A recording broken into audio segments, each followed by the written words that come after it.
Mr. Chairman, for years I have been warning this committee about the dangers of unchecked consolidation in the American media industry. I have written letters, I have led oversight efforts, I have called for serious antitrust review of the deals that have steadily concentrated our newsrooms, our studios, and our broadcasting infrastructure into the hands of fewer and fewer companies. And for years, the majority has turned a blind eye to these warnings. Today, we're here to examine the Sports Broadcasting Act of 1961. And I want to be clear at the outset. This law absolutely deserves a serious re-examination. It was written for a media landscape that no longer exists. American sports fans are paying more, getting less, and navigating a fragmented streaming environment that the 1961 Congress could not possibly have anticipated. Reform of this law is a legitimate subject for congressional attention. But you cannot examine the Sports Broadcasting Act in a vacuum. And that is exactly what the majority is asking us to do today. The same administration that has suddenly discovered a concern for NFL fans has, over the past year, waved through one of the most aggressive waves of media consolidation in modern American history. Just last summer, the FCC approved the Skydance-Paramount merger, but only after the Ellison family paid the president a $16 million contribution to his presidential library, threw in millions more in free advertising, agreed to install a Trump-friendly minder in the CBS newsroom, and sought to the cancellation of The Late Show with Stephen Colbert. The result, as Ranking Member Raskin and I have warned this committee repeatedly, was not antitrust review. It was a shakedown. Now the same Ellison family is back, this time bidding for Warner Brothers Discovery in a deal that would give them not only CBS and Paramount, but also CNN, HBO, and one of the largest collections of sportcasting rights in the country. The president has publicly announced that he intends to be involved in the decision. The Ellisons have reportedly already promised him, quote, sweeping changes at CNN. The same playbook that worked for Skydance Paramount is being run again, with the same beneficiaries, the same victims, and the same silence from this administration's antitrust regulators. This is a First Amendment crisis dressed up as an innocuous business deal. When this president can use the merger review process to extract editorial control over a major news network, it represents a significant threat to our democracy and our constitutional liberties.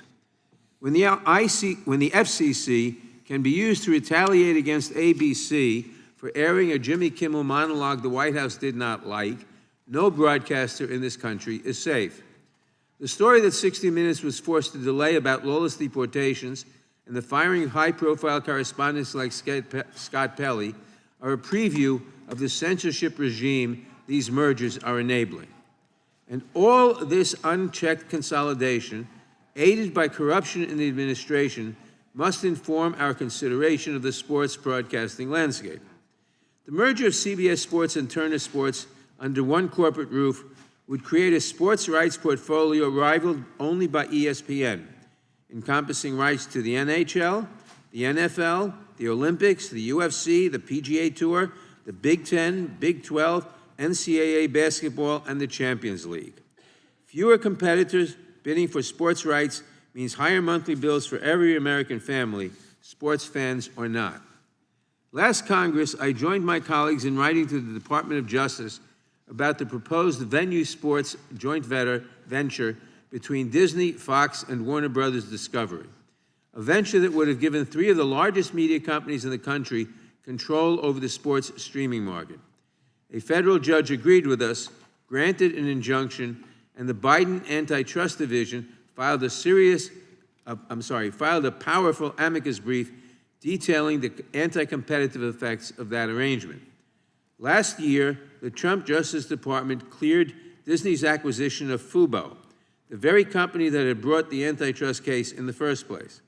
The result was exactly what we warned about: a competitor knocked out, a market consolidated, and consumers left with higher prices and fewer choices. And now we are here to discuss the NFL, not because the majority has introduced any legislation to address the high cost of sports viewership, but because Rupert Murdoch personally lobbied the president at a White House dinner in February, warning that the NFL's streaming deals would, quote, kill broadcast networks like Fox. Within weeks of that dinner, the Justice Department opened the investigation that is the stated reason for today's hearing. Yes, we should reform the Sports Broadcasting Act. Fans are being asked to pay too much across too many platforms just to watch their favorite teams. But we cannot pretend we are doing the work of consumer protection when we examine the SBA in isolation, while the administration facilitates the very consolidation that is driving up the costs we claim to be concerned about. I have called for a full investigation into the corruption at this administration's Department of Justice and Federal Communications Commission, and I will continue to do so.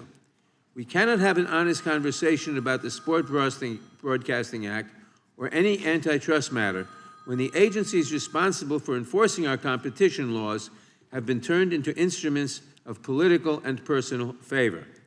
Before I yield back, we cannot discuss anything related to sports today without taking note of the most important sports story happening in this country today. And by that I mean the New York Knicks' drive for an NBA championship. Tonight is Game 4, and as long as Donald Trump stays far away from Madison Square Garden, the Knicks should do fine. Let's go Knicks.